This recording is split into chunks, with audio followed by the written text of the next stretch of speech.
মহাবিশ্বের তুলনায় সৌরজগৎ একটি বালিকণা সদৃশ, আর সেই বালিকণায় পৃথিবী আমাদের বাসযোগ্য গ্রহ। অজানা এই মহাকাশের আর কোথাও প্রাণীর অস্তিত্ব, এলিয়েন আছে কিনা তা নিয়ে গবেষণা চলছে অবিরত। তাই কোনো কুল কিনারা করতে না পেয়ে আমরা অপ্রত্যাশিত রহস্যময় বস্তু পেলে তার সঙ্গে এলিয়েনকে জুড়ে দেয়। ঠিক এমনই এক অমীমাংসিত রহস্য বস্তু হলো ড্রপা পাথর।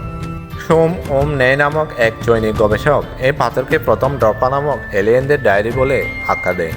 মূলত ড্রপা পাথর হলো প্রায় 12,000 বছরের পুরাতন 716টি চাকতি আকৃতির পাথরের খণ্ড, যেগুলোর উপর সাংকেতিক ভাষায় বিভিন্ন তথ্য উৎকীর্ণ আছে। এই পাথরের চাকতিগুলোর প্রতিটির ব্যাস 1 ফুট এবং এদের মধ্যে একটি গর্ত রয়েছে, যা দিয়ে সর্বাকারে 2টি ছাঁচ আটকে রাখা হতো। হায়ারোগ্লিফের মতো সাংকেতিক চিহ্নগুলো এই ছাঁচে খোদাই করা ছিল। ড্রপা এবং ড্রপা পাথর সম্পর্কিত সর্বপ্রথম একটি তথ্যসূত্র 1962 সালে দ্য ওয়েগেটারাইসি ইউনিভার্সাম নামক একটি জার্মান উদ্ভিদ সম্পর্কিত সাময়িকীতে পাওয়া যায়।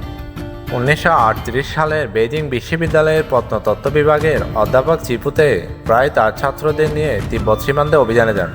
সেখানে মায়ানখারা ওলা পর্বতের বেশ কিছু গুহা পর্যবেক্ষণের সময় এক অদ্ভুত গুহার সন্ধান লাভ করেন। গুহার দেয়াল বেশ মসৃণ ছিল, গুহার ভেতরটা বেশ উষ্ণ ছিল। অনুসন্ধানের এক পর্যায়ে তারা বেশ কিছু সারিবদ্ধ সমাধির সন্ধান লাভ করে। প্রায় 4 ফুট 4 ইঞ্চি দৈর্ঘ্যের কবরগুলো খনন করতে বেরিয়ে আসে কঙ্কাল। কিন্তু এইসব কঙ্কালের মাথার খুলিসহ বিভিন্ন হাড় স্বাভাবিক মানুষের তুলনায় আকারে বেশ বড় ছিল। অধ্যাপক চিপুতে এসব কঙ্কাল মানুষের নয় বলে সন্দেহ প্রকাশ করেন। এক পর্যায়ে আরও অনুসন্ধানে তারা 1 ফুট ব্যাসার্ধের শত শত পাথরের চাকতির অনুসন্ধান লাভ করে।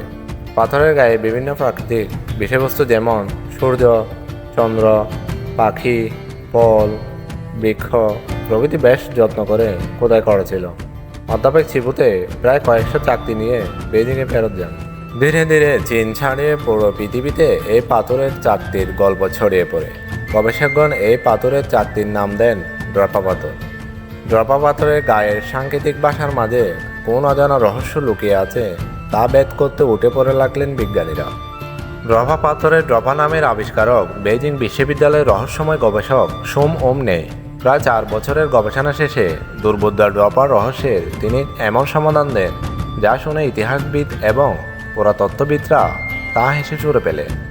সোম এক জার্নালের মাধ্যমে দাবি করেন পাথরের গায়ে হায়ারোগ্লিফিক বর্ণ দ্বারা ড্রপা নামক এক ভিন গ্রহের জাতির সফরনামা লিখিত রয়েছে। তিনি একটি চাকতির সম্পূর্ণ অনুবাদ করেন এভাবে: আমরা মেঘের উপর থেকে মহাকাশে চড়ে মাটিতে অবতরণ করি।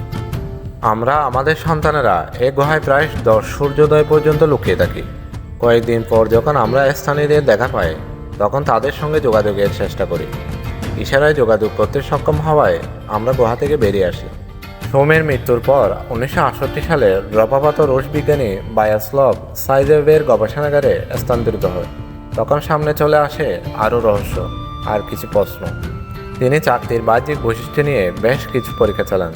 তার মধ্যে ড্রপা পাথরের পাথরগুলো মূলত এক ধরনের গ্রানাইট পাথর, যার মাঝে কোবাল্টের পরিমাণ অনেক বেশি।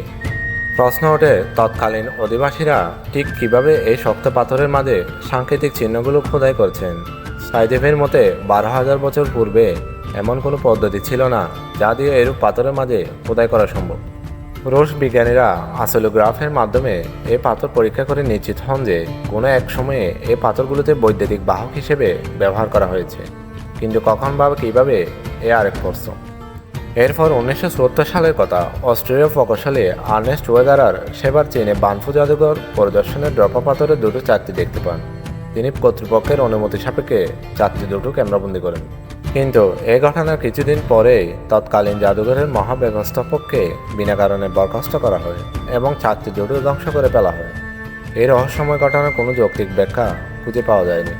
ড্রপা পাথর নিয়ে বহু গবেষণা হলেও নানা বিতর্কের কারণে গবেষণার অগ্রগতি একদম শূন্য বলা যায়। আর যেহেতু পাথরগুলোকে ধ্বংস করে ফেলা হয়েছে, তার ড্রপা পাথর পৃথিবীর একটি অমীমাংসিত রহস্যে রয়ে গেল।